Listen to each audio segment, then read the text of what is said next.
All right, I'm Sam Taggart, and with the DDD podcast, and we have an amazing guest today, Edwin Arroyave. How do you say it? Hablo español y ni sé cómo. Well, if you want to roll the R's, it's Arroyave. Arroyave. They're perfect. Argentina. Arroyave.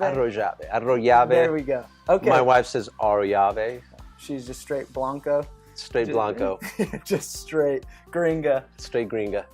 Okay, so basically we are here live from Hollywood Hills. So if you're listening to this, you're just definitely missing out to the background that we're like abundantly sitting in front of. That's LA. What's this right here? Hollywood. So that's Century City. Right behind that is the ocean. And then you got Long Beach over there. So you could see, what's that? The what?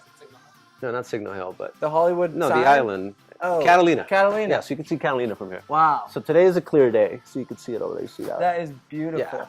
Yeah. So we got lucky today. Yeah. Sometimes you don't get to see the ocean from here. It's amazing. No, this is the first time I've ever even been up on this hill. You know, you see it in the movies and stuff. And I've seen it. Your wife, I mean, she's in the movie, right? Like the show. She's on the show. She's on a reality show. Yeah. So tell us about that real quick. Tonight's the season finale. Tonight is the season finale. So, it actually starts at 6. She's in there in her room right now. Maybe we'll sneak up on her and see what she's doing. So hurry, stop watching this now and go on to, what's it on, Bravo? It's on Bravo. Bravo, 6 season o'clock. finale. Yeah, season finale today. Real Housewives of Beverly Hills show. We'll sneak up on her. She's right now tweeting because that's what she needs to do while the show's on. And we'll double hopefully not getting into trouble with tweeting, but we'll see. Love it. Okay, so let's dive in. Tell us a little bit about you and your story. Currently, you're CEO and founder of Skyline Security, right? Yes. But obviously, there's a journey to get there. Of course. Tell us in a nutshell this journey, and we're not going to go like super deep into it because I'd recommend for you guys that haven't already, but go watch Power Players. He was just on Grant Cardone's podcast. Yeah, on the Power Players show, yeah. On the Power Players show. Mm-hmm. And for those that haven't watched it, we don't want to reiterate all the same stuff and make you watch it again. So we're not gonna spend as much time, but I would recommend watching his story because it's inspiring. Yeah. Your beginnings. Yeah. But let's hear it in the summed up version so we can dive into content. Yeah, no, summed up version is I was born in Bogota, Colombia, came to the US when I was 6 years old, and I grew up in Southeast LA in a city called Huntington Park. Not Huntington Beach? Not to be confused with Huntington Beach. I'm sure a lot of people are like, oh. All the time I used to get that. Huntington Beach? I'm like, no, a little different than Huntington Beach. But yeah, due to some unfortunate circumstances, I had to start working at 15 years old. I was lucky enough to get a job doing telesales. And at that point, I was just so grateful to have a job and at the same time so fearful of losing it. Mainly because at 15, I don't even know how I landed this job, but I was making $1.50 more than minimum wage. Minimum wage, I think, was $4.25, and I think I was making $6 an hour. So I was just so grateful, and I came in there and I just busted my butt off. And because of that, I was able to get results right away, kind of build that confidence. I always say, result is what gives you confidence. And at the end of I think sales, anything you do, it's all about your confidence. Yeah. Right? If you have confidence, I could say my pitch a certain way. I could say your pitch the same way you're saying it. You could be doing 20 a week, but if I'm saying it without confidence, it ain't gonna work for me, right? 100%. If I think it's luck, I'm gonna maybe get 2 a week, right? But when you have confidence, you're always gonna be able to do pretty well for yourself. So people ask all the time, well, how do you get confidence? Well, you get confidence with results, right? So that's what happened to me at a young age. Is I just worked my butt off. I was the youngest kid there. Again, I was 15 years old, and I knew that I needed to outwork everybody. And it's funny what happens when you just outwork everyone, especially in sales. I was just calling more people than most people were. So because of that, I was able to get results, and I became a supervisor by the age of 16. Wow. I was in charge of 5-6 people. By the time I was 18, I became in charge of 36 people. Now I was making $800 to $1,000 a week. This is back in, 97. But more importantly, I became the right hand of the VP of sales. And the same guy came to me 3 years later and asked, basically in my office and said he was going to resign. and asked me if I wanted to come with him to help him build an alarm company that he was going to get off the ground. And he said to me, look, I can't guarantee you the 60 grand that you make here, but if you make this work, you could possibly double, triple, quadruple what you make here. And you were making great money at the time. Yeah, no, it was great money. I was paying all the bills at the house. But I've always said common sense. If you use common sense and you have drive, you'll go a long way in life. And for me, common sense was, well, this guy's making 250 grand a year. He's leaving, and if he's willing to teach me how to start a company from the ground up, then that's my shortcut to college. Yeah. And I knew that I had the work ethic, so I just needed somebody to teach me. Yeah. And the third thing, I was a big dreamer. I knew I had big goals, and I knew that, making 60, 70 grand a year just wasn't gonna help me give my family the lifestyle that I wanted for them. That was probably, I knew my goals were bigger than any excuse I could have made. And even though everybody was telling me not to do it, I was, this is exactly what I thought, So I lived in Huntington Park. From Huntington Park, I went to Southgate, which is a little better of a city, I guess. I don't know nowadays, but back then it was a little bit better. But it was still only 2 miles away from Watts. And my thought was, if I fail and I don't make it, so I end up in Watts.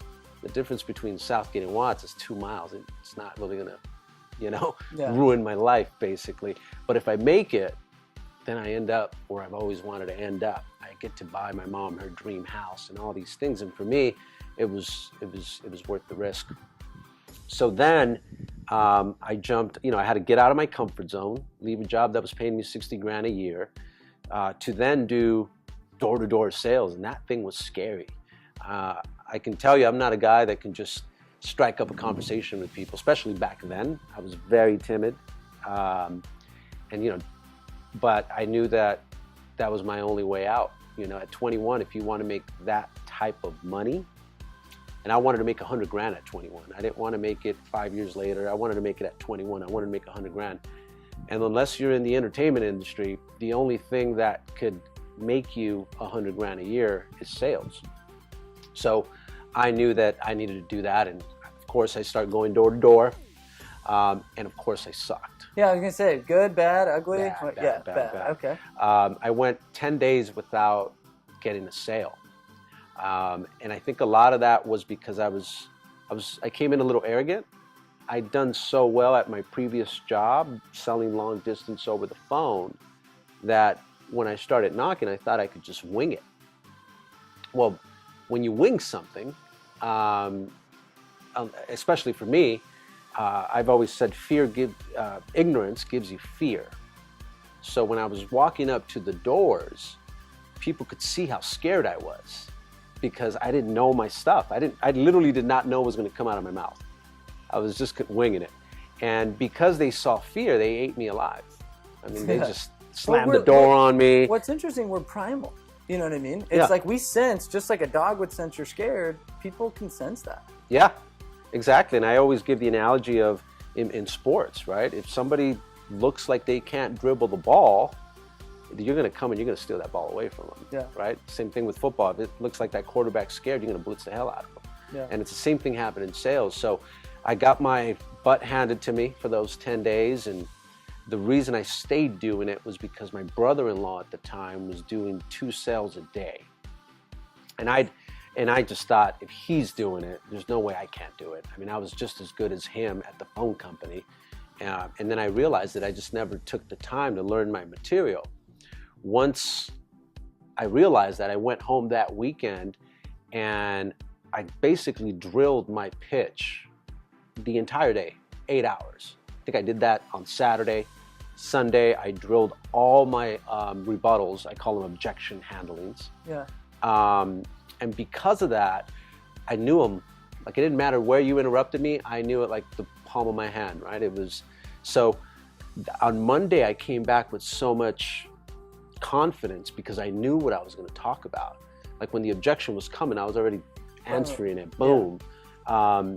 And I think knowledge gives you confidence. 100%.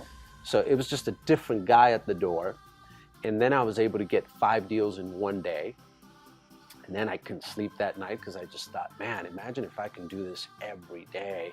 And my mind just went wild with all the things that I was going to be able to accomplish if I continued on. So that week I ended up with 12 deals in 1 week. And then I was lucky enough to find my purpose at a young stage in the alarm business, which that purpose is, I think, what made me very successful in this business, because that purpose got me my confidence. Yeah.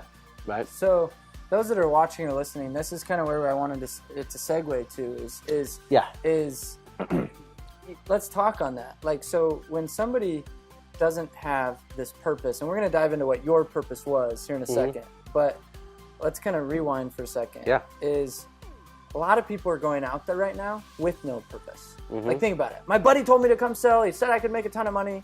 Yeah. And then I'm out here and this sucks. Right, exactly. Yeah. It's like, hell no, I'm out. First train home, I'm gone. Right. Right. So it's like, what did you found your purpose before the 12, or did you find your purpose after the 12? And then let's talk on that subject and kind of what that purpose was and what that resulted in. Yeah, I accidentally ran into my purpose. Okay. Just because at that age you don't know any better. Yeah. But to answer your first question, what happens if you don't have a purpose, a why? Then the easy thing, then what happens is your purpose become your bills, because that's the only thing that you know.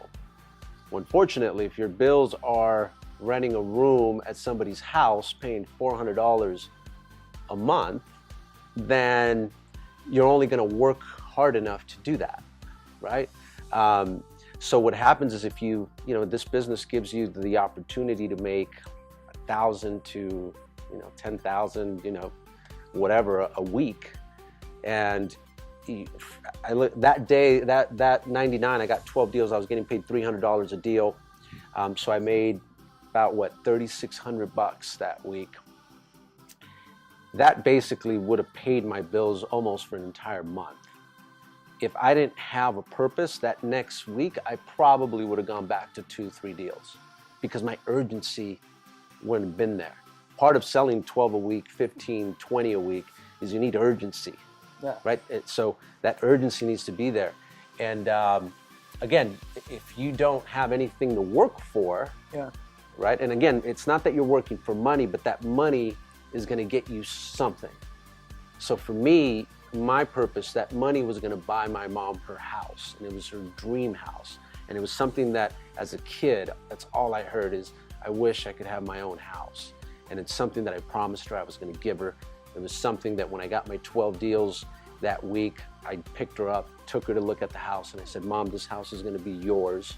And I gave a date on when I was going to do it by. If you don't put a date on your goal, on your purpose, right, then it becomes a dream, right? And you'll just keep procrastinating, right? And that's why it's so important to have a date on whatever you're trying to accomplish. There needs to be a date, and then that date needs to be treated as if your life depends on it. It needs to be treated as if your kid's life depends on it. So the way it works is you come up with your why, your purpose, then you start taking action right away. And that's probably the other hardest part, is that first step of taking action, because it seems so impossible. It's going to that home show. In your head, right? You sold 12, as you made $3,600, and then you go straight to a home show. Yeah, I went straight to an open house. An open house or whatever, yeah. It was that first step, and of course the mind tells you. 21-year-old kid. Yeah, my own friends were like, dude, what are you doing? Don't go, like, you're crazy. Like, you don't even know if you're going to be making this type of money for the rest of your life. Yeah. And a house is a 30-year commitment, right?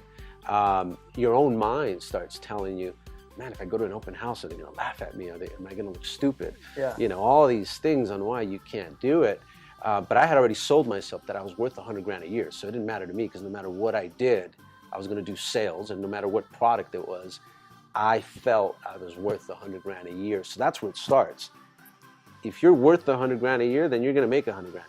Yeah. But if you believe you're only worth 10 deals a week, then if you believe you're only worth 2 deals a week, $600 a week, then that's exactly where you're going to be. Yeah. So So what did your mom say when you took her to the house? so she started crying, and then at that point it was It became real. It became real, right? I had to come through. And I can't tell you how many times I wanted to quit at 8 o'clock, but because I had that purpose, I would continue knocking, and I'd get a deal at 10:30. So then the result came, And which your built my confidence, Yep. which then built my energy. So once you get confidence and energy, enthusiasm all in one, then you become, unstoppable. And then once I figured it out, I was like, whoa, this works. Let me do it again. So purpose is, so when I think of purpose, your purpose needs to be, big enough, right? That it can fight off your mind when it tells you that the task is too big. Your purpose needs to be big enough that it can fight off your body when it tells you it can't go on.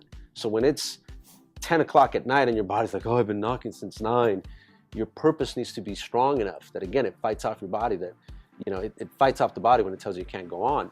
Now, if your purpose is big enough, then your mind or your body won't matter, because at that point, your spirit and will take over.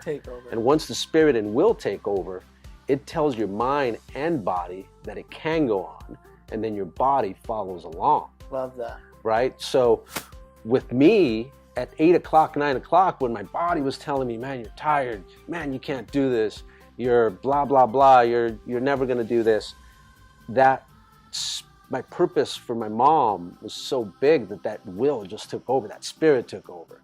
And it was big enough for me that it made me get out of my butt. And that's why I got the results. I didn't do anything special other than I had a huge purpose. My pitch wasn't that great.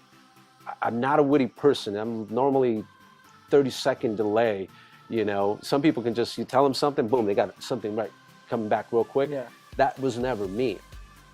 But I was blessed enough to have, to learn that at a young age. And then sticking, and I hate to talk about purpose, but it's kind of my thing. No, I love it. That's the thread. I mean, keep going. I think when it comes to life, life is a combination of, you have to have a purpose. What that means is anytime you're going to have a purpose, problems are going to come. Yeah. That's why it's a purpose, right? You got to solve those problems. Yeah. So that's what you guys got to understand is, no matter who you are in life, problems are always going to come your way. And it's your job to solve it. When you solve it, that means you accomplished it. Yes. And I've always said accomplishment gives you happiness. Even if you have to just do your bed in the morning, first thing you do your bed at 6 in the morning, you're going to feel a little better about yourself because you got something accomplished. People that get depressed are because they're not accomplishing anything. If you're just sitting around playing video games all day, probably going to start feeling pretty bad about yourself. If you're just watching TV all day, you're going to feel bad about yourself because you're not accomplishing anything, right? So I look at, people always say, well, money can't buy you happiness. And it's true, because when you look at very successful people that have no problems, and that's what I'm saying, problems are good, right? But some people are just so rich that they have no problems. They could literally buy anything. They could eat whatever they want. They can live wherever they want. They can fly whatever they want. But what happens is, if they don't accomplish things, then they get depressed. Yeah. Right? So you can have all the money in the world, but if you don't have a purpose, then you automatically start getting depressed, and it's a downward spiral after that. So it literally is combination, call it restricted problems, right? So you got purpose, that comes with problems. So you have to solve that. Once you solve that, then you feel accomplished. But here's the key part. That freedom you're going to have, it's restricted. You can only have freedom for so long, because if you don't find a new purpose, then you're going to get bored and depressed again. Yes. So there's this, it's a cycle, right? So there's people that sell you this false dream of, oh, just work your butt off and one day you're going to be free. It's not true. It's so funny because, I mean, I love where you're going with this because, so I was the #1 rep at Vivint, right? And I thought, and I've said this on another podcast, I don't know, I can't remember, but I was like, man, I got it made. And I go up to the stage to go get my trophy, and I'm like, I've accomplished something that I've always wanted to accomplish. Like, this was a big deal. And a couple people clap, and then it's like, all right, get off stage, Sam. And then I'm like, oh, no. I'm just kind of like, this is tough. That was not what I was expecting. And I think a lot of people, and it's like, had I just been done, right? I'm like, oh, like I accomplished and I'm done. Like, it's like, how boring would have life been? Exactly. And it's like, I said, well, what's next? What's the next level? What's the next level? Exactly. And it's funny because I bet you if we rewind your life, which I would love to do, and I'm sure it would take a lot longer than a 40-minute podcast, but it's like going back to little boy who's now managing at 18, 32 people, who's now left and been like, oh, I'm going to go do door-to-door. Now you're running a $40 million security company with how many reps? I mean, you've probably got... We probably have over 300 office employees. And I mean, massive security company. And I'm sure there's this cycle that just kind of happened over and over and over again and over again. That's exactly it. I mean, you hit the nail in the head. After every goal I accomplished, it was, okay, what's next? Now, how do we grow from here? How do we grow from here? And I think that's why when you read up on the Tom Brady's of the world, the Michael Jordans of the world, everybody that has had extreme success, whenever they accomplish something, they might feel it for that day, but the next day it's like, all right, I got to get back into the gym. What do I got to do next? Because I gotta keep accomplishing, right? Accomplishment gives you happy, and again, it doesn't. This goes for all parts of your life, right? When your fitness starts feeling a little down, it's because you're not accomplishing new levels. Tiers, right? New levels. So a side note, should we make him take his shirt off? I'm just kidding. It's cold, man. I know. It's cold. I mean, I have seen, I don't know where I saw it. Maybe I was Facebook stalking you or something. I was like, dang, no wonder he's got a hot wife. Oh, like, man. Jeez. It wasn't this, like, man, it was the abs that got him. I was like, dang. Sorry, keep going. But you know what it is? I'm sure, you have to be competitive to be successful in life. I think with my fitness, I'm 41 years old, and my competitive side is like, all right, all you guys that thought at 20-year-old, all you guys that when we were at 30, you thought you had it going. All right, well, let's see who can outlast who. Who can be at 40s.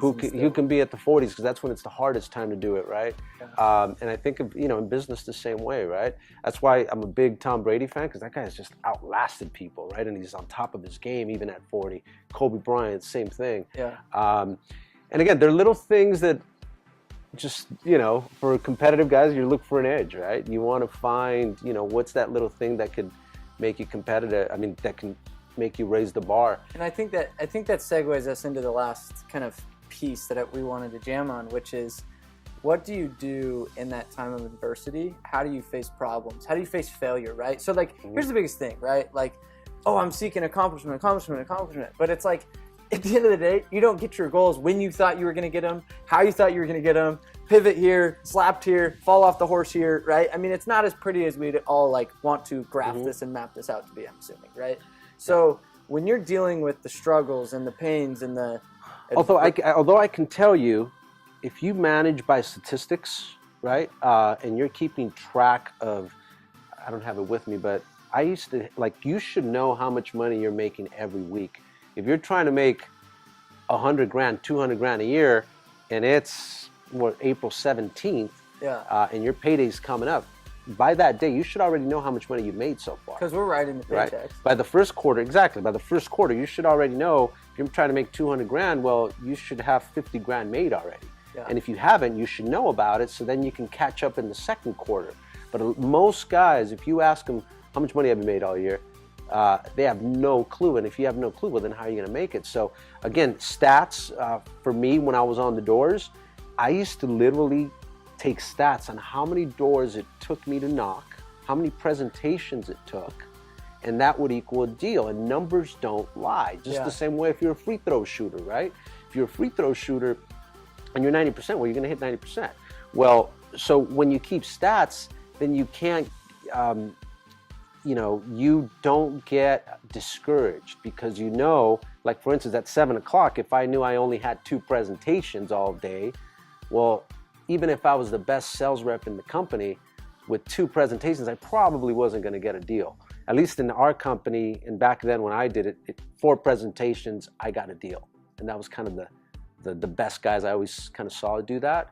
So if it was 7 o'clock and I only had 2 presentations, I knew that, oh shit, I just got to work harder and I got to talk to more people. And if you take stats, then you're not leaving it up to destiny. You can make it happen because you know what it will take to hit it. Yeah. Right. So, again, if you manage by statistics, you could 90% get what you want out of whatever it is that you're trying to do on purpose.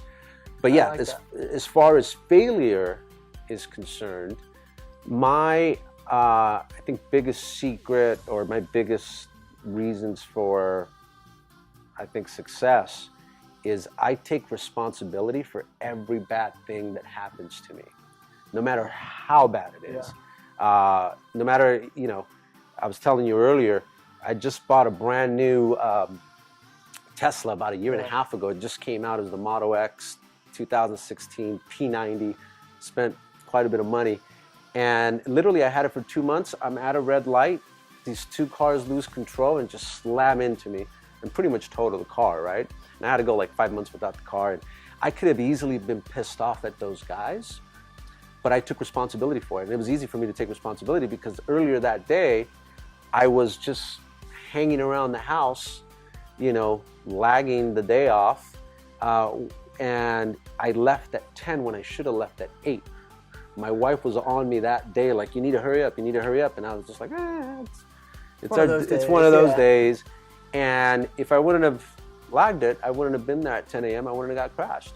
But what happens is when you take responsibility for things, you can only be mad at yourself for so long. It's easy to be mad at somebody else. Like if I were to put blame on you and play the victim and say, oh, Sam screwed me over, what happens is when you have anger inside of you, then it hardens your heart. And when it's like a disease, man. It'll eat you alive if you have a bunch of hate inside, right? And a lot of that hate comes from you blaming people for stuff. Another quick story. This guy says, hey, I got this nice car, blah, blah, blah. We could flip it. We could make all this money. He asked me for 80 grand. I knew I should have had him sign a paper. I didn't have him sign it. Next thing you know, even though I knew him for a good 2 months, I knew where he lived. I go to his house. He's nowhere to be found. His whole family was moved out. I met his family. I met everybody. From one day to another, he was gone. And this was back 2008. So, I mean, that hurt. But literally, I was like, well, I'm the dumbass that didn't get anything signed. I'm the dumbass that kind of fell for it.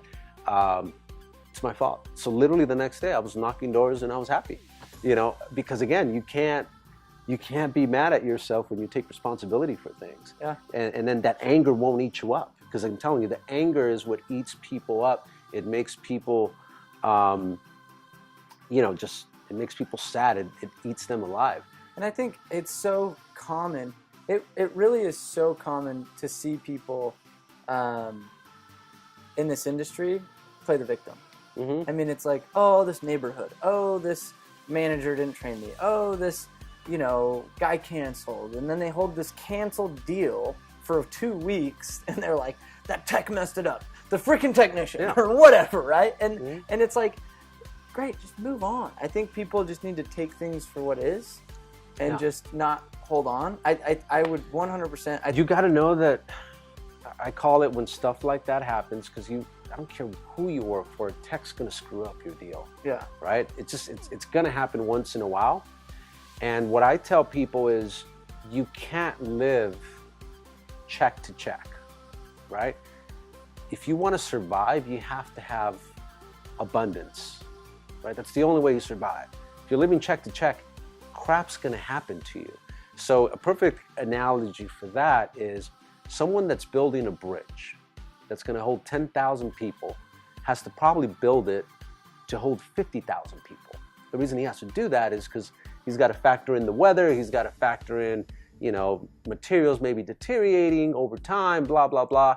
he's got to build it for 50,000. It's the same thing in life. Like, you can't live check to check, because life's going to hit you in the face, and you better have some reserves. And that's why that fear of being broke always keeps me going. And I got to have enough in reserves, because you never know what's going to come at you. And trust me, over the years being in this business, I've had a lot of things happen to me. And luckily, because I've never lived check to check, I've been able to weather any storm that comes my way. So again, survival is about abundance. Anybody, if you guys are living check to check, you shouldn't be taking 1 month vacations. You shouldn't be taking 6 months off, right? You should be working your butt off to have enough abundance, so that when crap happens to you, you just realize that it's all right, it's supposed to happen. Next, let's move on. The people that they hold on to it is because they're living check to check. But at the end of the day, if they take responsibility, well, why'd you take 2 months off of work, man? Oh, you know, I had this rep. I'm not gonna say names, but literally, oh my gosh, I could go on. And he sent me hate mail. He sent me message after message. He sent me, dude, you should have paid me XYZ on that deal. And after I left, and blah, blah, blah. I'm just like, oh my gosh, this was a year ago, dude. We paid you what you earned. Like, just obviously you're still struggling check to check right now. Yeah. Obviously you have no money in the bank account, because you're still holding on to this from a year later. Like, I'm like, let me just guess. You have no money right now. That's why you're hitting me up for this. Yeah. Where, like, you know how many times I've been screwed? Like, literally, I created the sales blacklist because I was so frustrated at how dishonest some of these people are and take their money. And I was like, I'm going to take responsibility. One, I'm going to get more educated about who I'm hiring. I'm going to get more conscious of it. I'm not going to sit there and hold on to this guy. I mean, I literally hung out with the dude today that probably owes me money, or I owe it, you know, I mean, today. But I was just like, whatever, it's on. I'm not going to sit there and bitch and moan about it. Like, it was probably my fault. I'll take ownership and move on. Like, I just think it's so funny to watch the grudges, the anger, the hate in this industry, and how pathetic it is. And I watch people deteriorate themselves out of this industry, out of amazing companies, out of amazing opportunities, out of amazing relationships, because they just don't take responsibility. Yeah. And I always look at it like, karma will take care of them. God will take care of them someday. The law of reciprocation. Exactly. I'm just like, there's no point of me wanting revenge. There's no point of me wanting to go after somebody. It's like, that guy will get his coming when it's his time. It's huge. That's just, and again, it relieves that anger that. Hashtag abundance. Yeah. Hashtag abundance. Yeah. Okay, so we got to kind of wrap it up. So I'm just warming up. I know. I was gonna say, like this if you want us to go on for another hour, but we're gonna film a couple videos off camera. So for D2D University on recruiting, and comment on here what other videos you want to see for the university, and also go get your D2D ticket. Like, he is speaking at D2D which will be awesome. We've got some phenomenal. Looking forward to it. We got some phenomenal speakers in the lineup. We're already networking.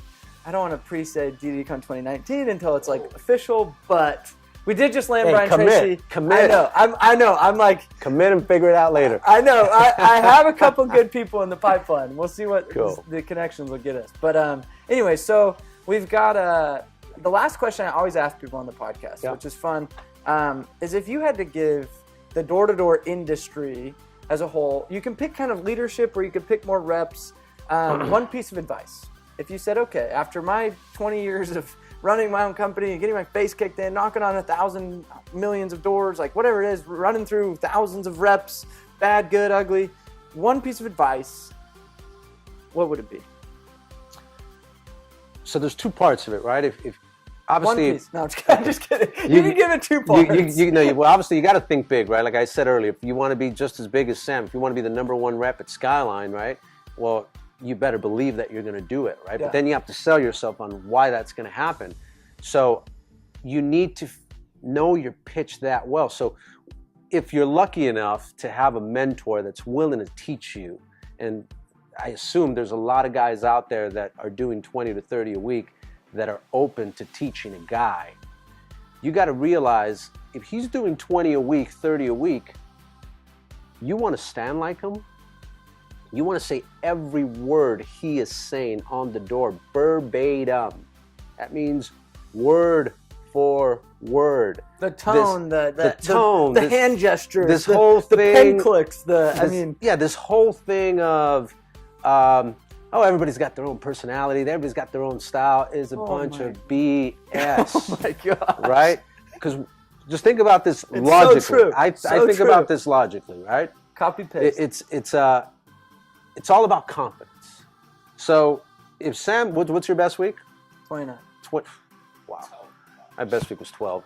That one first week. First week. Just his growth trajectory went like this. No, I was actually 8 to 12 every year, like year round. Like I never went below 8 to 12 for I've 50 seen, weeks in a row. That's so cool. But anyway,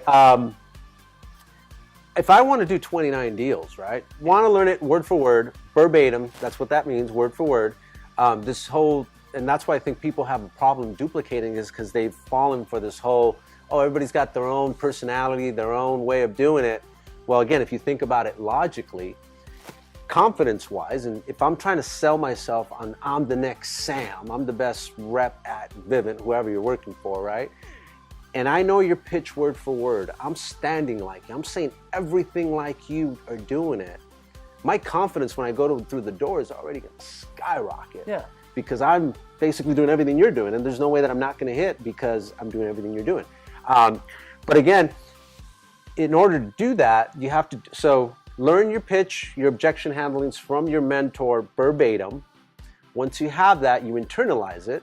And then once you have it down where you're basically, I call it, you're unconsciously just doing stuff. Like you get a rebuttal and you're anticipating before it even comes and you're just like, bam. It's like, you're not on a delay. You're not on a 30-second delay. Now, I might be on a 30-second delay in real life, but when it was on the doors, I was like, boom, you told me something, boom, I had to come back, right? Biggest objection for me was, I don't have any money. So, man, I've had that thing dialed down. So you gave me that, I was like, bam. And I knew it, and I said it with so much confidence. You must have sold in the hood. Sold in the hood. Yeah. I was a little bit of a hood knocker. I'm just kidding. Actually, I killed Watts. Back to my own backyard. Hashtag Watts. Nobody wanted to go to Watts. I was like in there at 9 o'clock at night in Watts. About to get shot. Yeah, pretty much. Love it. But anyway, so again, if you just do that, then you're going to be very successful. But that takes a lot of drilling over and over and over, and a lot of people are willing to do that. Like I think every day before you go to the field, get with your mentor, drill with him for 30 minutes. I'm not exaggerating, 30 minutes, back and forth. Tell me your pitch, all right, I'm gonna tell you this way. And for you mentors or managers, that's also good because what you'll find is guys start changing their pitch. And when they start changing their pitch is why all of a sudden their production you're going goes back up. to your natural way of thinking to do it, not the way we do it. Right. And then again, a lot of as a manager, you're building the guy's confidence because you're saying, hey, the reason you're not selling is because you changed your pitch. And this is why you changed it. So now if I'm the rep, I'm like, oh yeah, he just solved my problem. So now I go to the doors confident because I'm thinking, and who knows, that might have been all BS, but now I've sold myself on the fact that the reason I wasn't selling was because I had changed my pitch that sounded just like yours. So now confidence, right? So not to like put my plug in here, but I'm going to.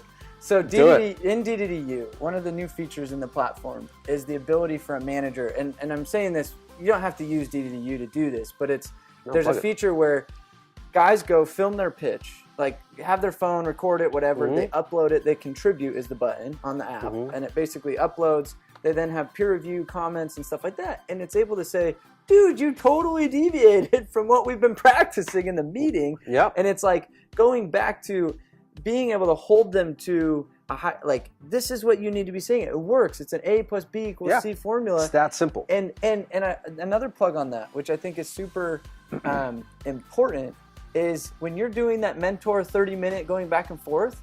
I think in role plays it's so funny to watch how easy the customer is, right? Yeah. Oh yeah, that was really good. It's like, no, I'm gonna be a freaking dick. Give me your pitch. I'm like, what do you want? No, not interested. Go away. Like, and I'm gonna be a dick to you because it's like if you can sell me hardcore, like, well, yeah, then you probably go sell the real people that are hardcore. Like, you know, I think people go way too easy in role play. And when you role play, do it with a bunch of people because it's loud, and then you learn how to communicate. Because when you're at it again, knocking in the hood, there's gonna be dogs barking. baby's crying, and you still got to communicate with that person. So your tone needs to be a certain way. So that's the other thing that happens when you're drilling in a big group is everybody's saying their pitch, it's loud, but you're focusing on communicating with that person. And again, that's how you become better. You got to practice just like every superstar in sports, doesn't matter how great they are. You know, I read the other day, Michael Jordan used to start his practices with a chest pass. The most basic thing, right? And that's every practice, chest pass. That's awesome. Right, so. Okay, well, let's wrap up. You guys heard it live from Hollywood, basically. Hollywood Hills. Hollywood Hills. They're saying, look over there. You guys have heard it live. This is Edwin Arroyave. Like this, comment, share. Now, we're going to end the podcast, so we love you guys. Thank you. I'm Sam Taggart with the DD Podcast. But we're going to take the live people now